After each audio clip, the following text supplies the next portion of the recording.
From Australia, this is the Wireless Institute of Australia with the weekly news service.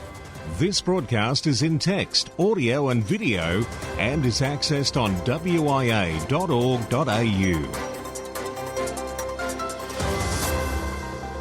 Alrighty, and away we go. This week on Australia's News Leader, the news that's often imitated but never duplicated, with yours truly, VK4BB Graham, for week commencing July 10.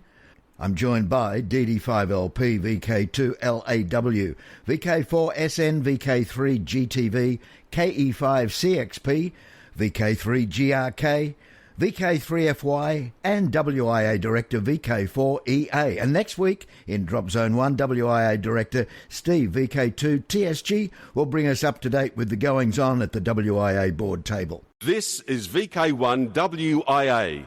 All points of contacts from today's news stories are to be found in print when you read the web editions. www.wia.org.au. Hello, this is Peter, VK4EA, on behalf of the WIA board. At the last board meeting we had a briefing from Peter Mill, VK3APO, and Steve Ireland, VK2MD, talking about the repeater and beacon management processes. We all came away impressed with the competency of Steve's coding skills and encouraged members to utilise the maintained repeater and beacon list available from the website. A development that most directors were not aware of is the work done by Steve to produce Google Earth KML files. I'll make sure the link to the KML is distributed using the WIA socials. It's a really great bit of work. Peter Mill also went through the repeater and beacon process, emphasising that the ACMA has very little capability to process applications sent directly to the licensing section. An AP, that's authorised person, makes the process a lot faster. However, this costs the AP $200 to $250 for each frequency assignment, which he must pass on to the customer. This situation is completely out of the WIA's control and as a direct result of the Federal Public Service downsizing. Clubs and individuals can still lodge applications direct with the ACMA for the much lower fee of $29. However, this method can take up to 6 months after Peter has made his recommendation. The repeater and beacon application process is well documented from the WI website, and while we'd love to make the process quick, painless and cheap, it is what it is. An improvement suggestion from Steve was to make a form available on the website for corrections and additions to the WIA repeater and beacon list. We're proceeding with this excellent suggestion. We'll keep you informed. And some good news, the board welcomes Dr. Kevin Johnston, VK4UH, to the WIA Records Manager role. Kevin has had a long association with pushing the microwave distance boundaries in my part of VK4 and holds a number of records for bands above 50 megs. Thanks, Kevin, for volunteering. And on the subject of record-breaking activities, the VK7s are again punching well above their weight, yet again. Rex, VK7MO, is currently in Hawaii, USA, preparing to smash the 10-gig terrestrial record. Rex is, or might have already done it, setting up his considerably impressive 10-gig system in conjunction with a number of US animators in California. We'll learn more about that the next couple of days or weeks. The board wishes Rex good DX. Cheers for now. This has been Peter, VK4EA, on behalf of the WIA board. Across Australia from VK1WIA, you're tuned to the WIA National News Service. It can be heard on ANZAL, that's the Australian and New Zealand Echolink multimode network. The news is automatically rebroadcast every Sunday at 10 a.m. VK3 time. Thanks. This is second operator Helen using John's VK3 HJQ call sign.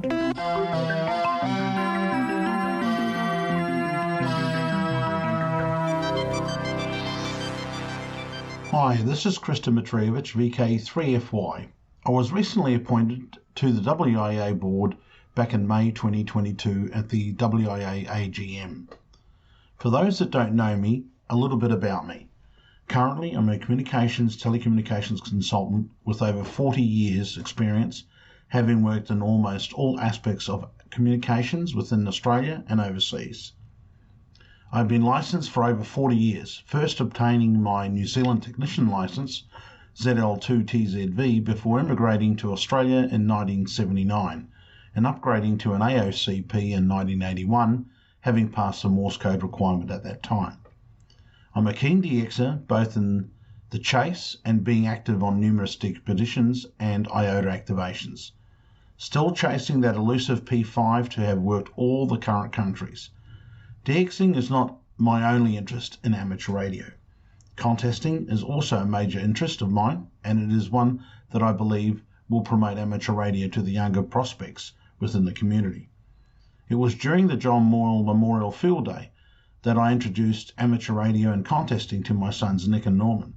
They are both now advanced licensees. Further interests are in VHF, UHF. I can go on all modes up to 23 centimeters. I'm currently the trustee of the Oz Repeater Net, a C4FM system fusion repeater network, which is located on WIA's X Room 24160. In addition, I am also hosting a repeater in Melbourne for Philippine Link. Why have I chosen to go onto the board of the Wireless Institute of Australia? And that would be a good question to ask me. It's simple, really. This hobby has given me a wealth of enjoyment and some sad moments most of my entire life. Hence, I want to give back what I've enjoyed, and hence, with my experiences, I am sure I'll be able to assist in promoting amateur radio in Australia so that we can attract additional new operators to, and in turn, additional members to the Wireless Institute of Australia.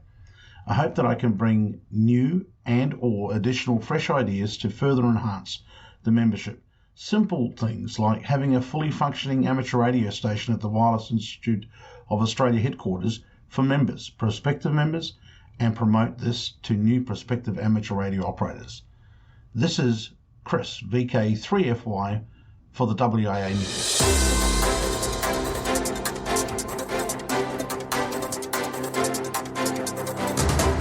This is the home service of the Wireless Institute of Australia through VK1WIA. Now, international news with Jason, VK2LAW.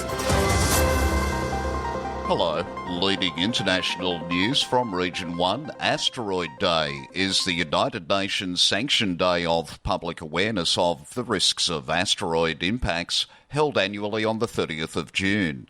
Just in time for the 2022 Worldwide Asteroid Day, a threatening space rock that had lingered at the top of risk lists around the globe for months, with a real chance of impacting Earth in 2052, has been deemed not to be a threat. ESA's asteroid team, working with experts at the European Southern Observatory, have officially removed 2021 QM1 from their asteroid risk list. After skilled observations and analysis of the faintest asteroid ever observed, the asteroid, which was discovered in August of 2021, was calculated to be a near miss. The Spanish Amateur Radio Union, URE, in Galicia, Spain, has organised an event to commemorate the 2022 jubilee of the Way of St James with amateur radio. Diploma Jacobeo 2021-2022, Galicia for the World, will take place July 18 to 25 and is a 1,500-kilometre long walk along coastlines and through 10 public routes of landscapes and legends, with hostels on the Camino de Santiago in Galicia. There will be 10 special event stations along the routes from July 18 to 25, and a diploma will be issued for making all 10 contacts. On July 25, Special Event Station A02022XAC will be activated and a separate diploma will be issued for contact with that station. Radio Expo returns to Friedrichshafen. In Europe, Ham Radio Expo made a triumphant return and Newsline's Ed Durant, Delta 5 Lima Papa, was there.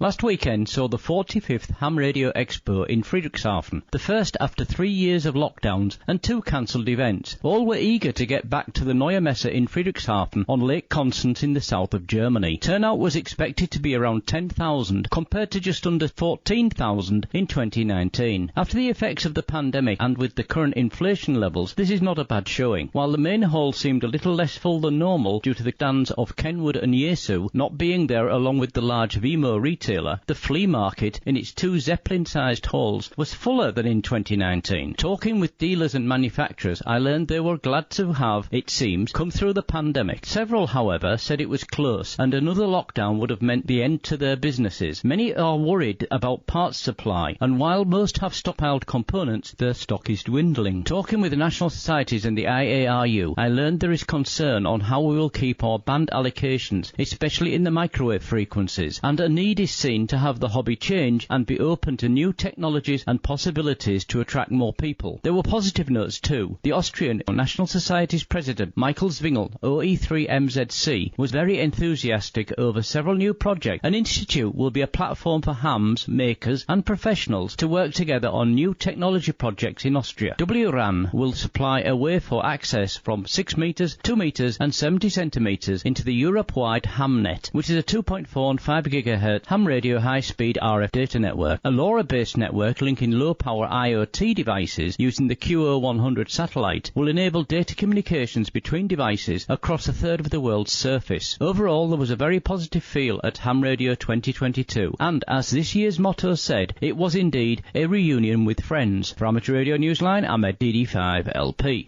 And in news from Region 2, ARRL Field Day, a mighty success. At the beginning of this month, a total of over 517,000 contacts were reported for the event, and those numbers are changing daily. In 2021, there were 1.5 million contacts made during field day activities. Southern California exercise tests WinLink Global Radio Email. For 2 days back in mid-June, over 100 amateur radio operators were joined by the United States Geological Survey, USGS, local and county law enforcement agencies, and the EMCOM training organisation, ETO, for participation in a functional earthquake exercise in Southern California known as SoCal Shifting 2022. The goal of the exercise was to test the operational capability and readiness of the WinLink Global Radio Email system using amateur radio frequencies. Oliver Dully, K6OLI, District Emergency Coordinator of the Amateur Radio Emergency Service, Los Angeles Northeast District, said the exercise came together quickly over 5 days with the help of the Los Angeles County Sheriff's Department Disaster Communications Service and the San Diego ARIS and the Ventura County ARIS. K6OLI said, amateur operators routinely hold weekly tests but need to be network aware and used to the battle rhythm during emergencies to move traffic in a timely manner. And in news from Region 3, tribute to Zorro, Juliet Hotel 1, Alpha Juliet Tango. 3 Delta 2, Alpha Juliet Tango is the special call sign that Dom, 3 Delta 2 Uniform Sierra Uniform, will be using for 1 month from Nadi in the Fiji Islands in memory of the late Yasu Zorro Miyazawa, Juliet Hotel 1, Alpha Juliet Tango. Activity will end on the 27th of July, which would have marked Zorro's 73rd birthday. Zorro was also known for his de-expeditions and charitable work on behalf of children in Cambodia, Bangladesh, Japan and elsewhere. The special event operators will be on the air using CW, SSB, FT4 and FT8. QSL via Club Logs OQRS. You can read more about 3 Delta 2 Alpha Juliet Tango on QRZ.com. For VK1WIA National News, in Sydney, I'm Jason, VK2LAW. Now, operational news with Felix, VK4FUQ. Hello there. Now, contest-wise, 2022. IAA HF World Championship next contest is this weekend, July 9 and 10. WIA Trans-Tasman Low Band Contest, 16 July. The Trans-Tasman contest, held on the third weekend in July, aims to encourage low band activity between VK and ZL. Hi, this is Alan, VK4 Sierra November. The Trans-Tasman contest is almost upon us. On Saturday night, the 16th of July, the contest kicks off at 0800 Zulu and ends at 1400 Zulu. That's 6 p.m. to midnight Australian Eastern Standard Time. Amateurs in VK and ZL will endeavour to contact other amateurs in VK and ZL on 160, 80 and 40 metres using SSB, CW and RITI or PSK. The contest is made up of 3 individual 2-hour blocks where you can rework stations again in the new block. Categories include single op high power, single operator low power, and single operator QRP, multi-operator one transmitter, and multi-operator multi-transmitters. What does QRP, low and high power mean? Well, QRP is up to 5 watts, low power is 5 to 100 watts, and high power is 100 to 400 watts. Logs are due by 7 days after the contest and can be submitted via vklogchecker.com in Cabrillo 3 format. Thanks to Jeff, Zulu Lima 3 Golf Alpha, for promoting the contest for our ZL neighbours. You can see the WIA website for all the rules. 73s, this is Alan, VK4 Sierra November. Thanks, Alan. Now the RSGBIA contest is July 30-31. WIA RD or Remembrance Day contest, Saturday, Sunday, August 13-14. Alara contest, August 27-28. WIA NZART Oceania contest. Phone, first 4 weekend in October, 0600 hours UTC, Saturday to 0600 hours UTC, Sunday. CW, second 4 weekend in October, 0600 hours UTC, Saturday to 0600 hours UTC, Sunday. Log deadline for all logs 31 October. WIA VHF UHF Field Days Spring 2022 is in November. DX window. The DXCC Most Wanted list has been updated. Topping the list is North Korea in first place and is unlikely to appear on the air anytime soon.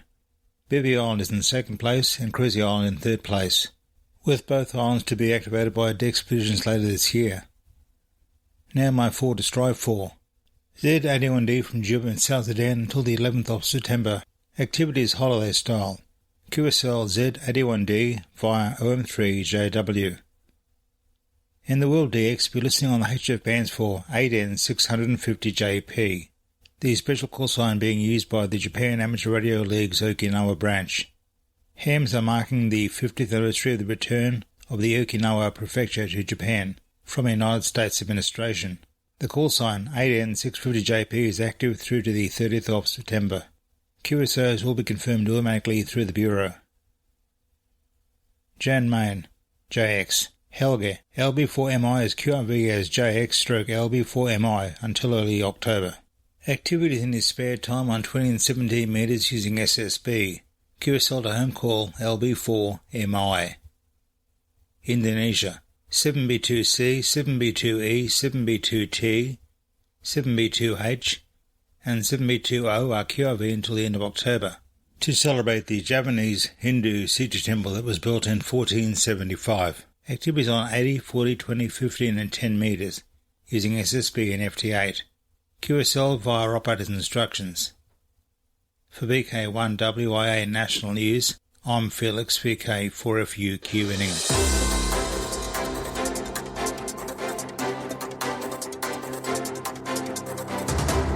This is the home service of the Wireless Institute of Australia through VK1WIA. Now, special interest group news with Cole, VK3GTV. Hello, welcome to the segment. First up, it's Worldwide Special Interest Group's Internet, the HAMS domain. TikTok promises to keep its US users' data safe and sound and not satisfying at least one member of the Federal Communications Commission. FCC Commissioner Brendan Carr said in a blistering letter that the Chinese company has proved it can't be trusted with the information users give it and should be bundled up and tossed out the airlock. Carr posted an open letter sent to both Google and Apple on his Twitter account. In it, he called on the companies to jettison the TikTok app from their app stores. Carr cites multiple cases of the company being exceptionally data-hungry.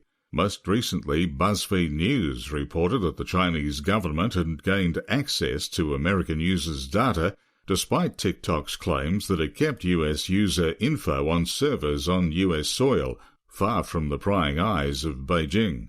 Carr said in his letter that both Apple and Google parent company, Alphabet, should remove TikTok from the app stores or else send him a letter by last Friday, July 8, explaining themselves. Worldwide Special Interest Group, CW. Herman, VK1WIA, is looking for a Morse code key. Not just any key, but in particular a New Zealand-made ACRAD or Ultimate Morse key. If you can help Herman, email him, hermanusw@gmail.com.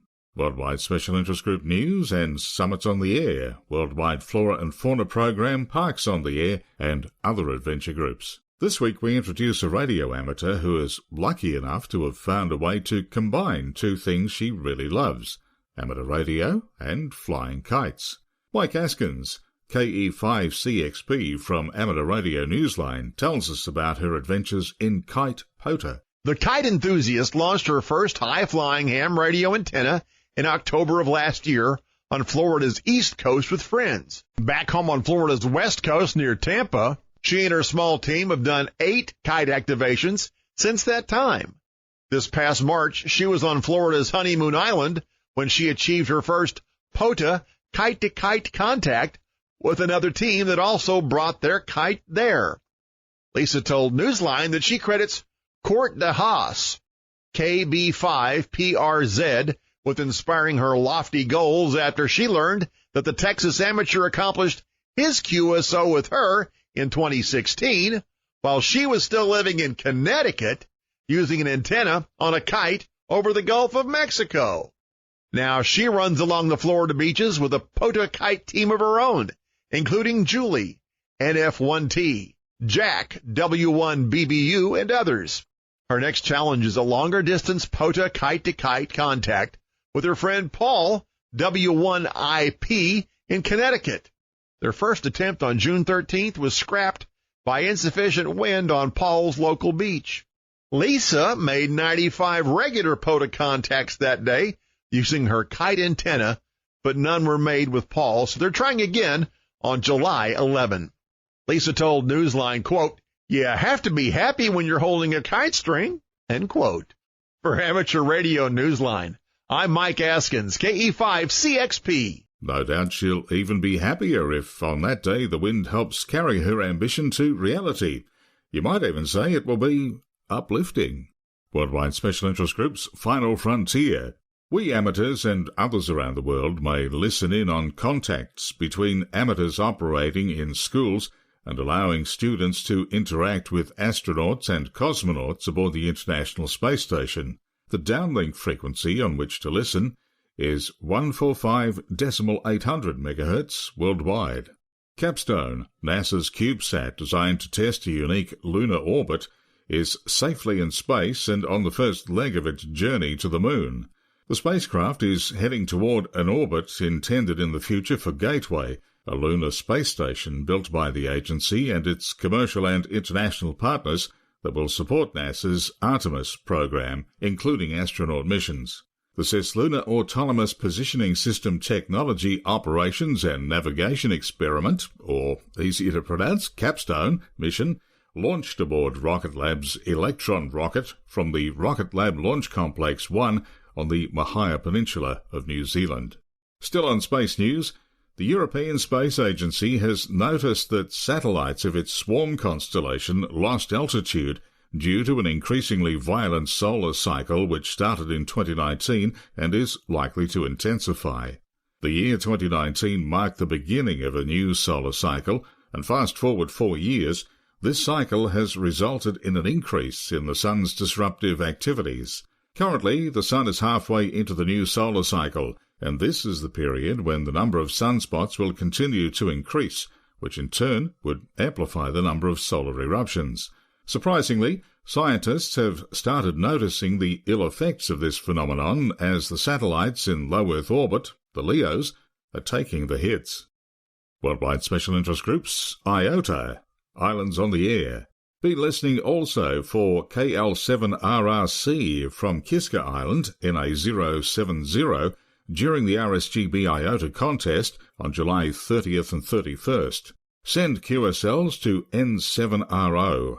VK5KI will be on air for the Radio Society of Great Britain's IOTA contest from Kangaroo Island, IOTA number OC139, off the South Australian coast, from Friday, July 29th to Sunday, July 31st.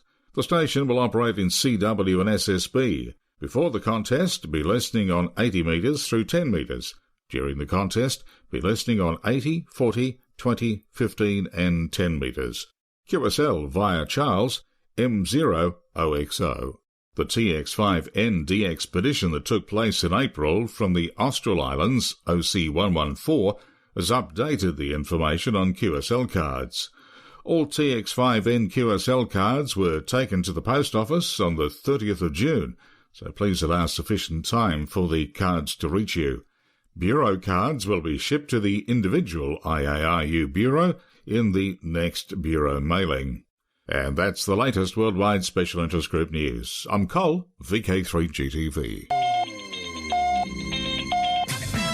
Across Australia, from VK1WIA, you're tuned to the Wireless Institute of Australia National News Service from Waffle Park, Adelaide, South Australia.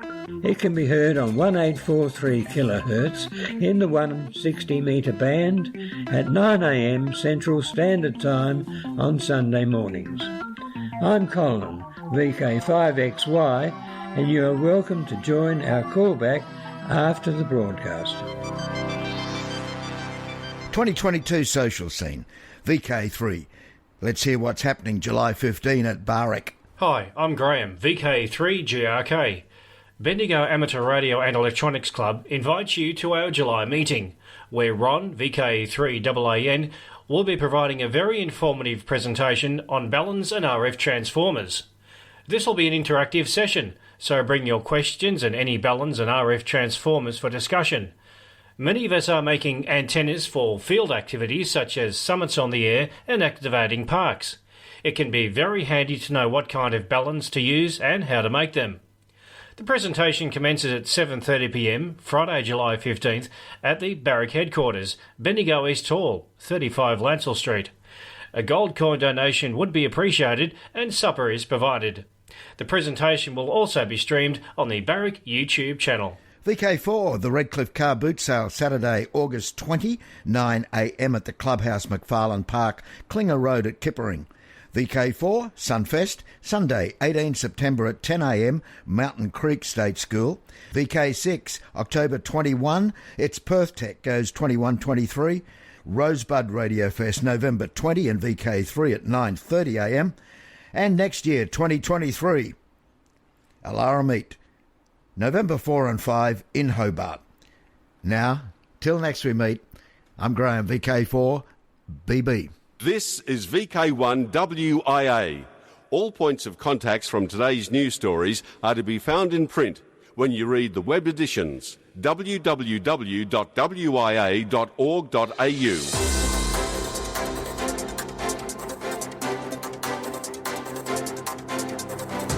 From Australia, this has been the Wireless Institute of Australia with the weekly news service. This broadcast is in text, audio and video and is accessed on wia.org.au.